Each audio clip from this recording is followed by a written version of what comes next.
For the repair of the Korval E&P-01 controller, the following procedures were necessary: replacement of various electronic components and general cleanup of the unit.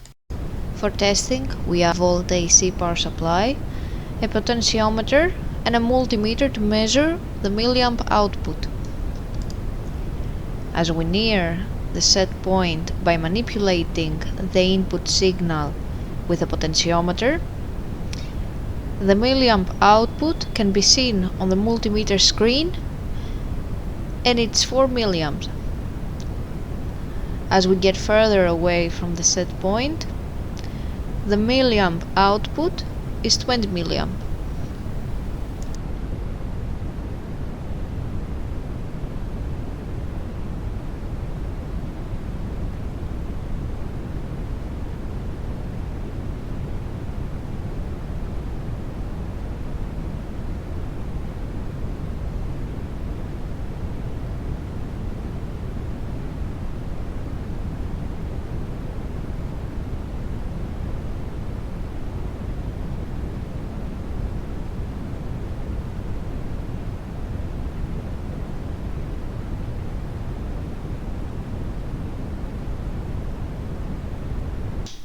It is now clear that the controller is working successfully and is ready to be delivered to the customer.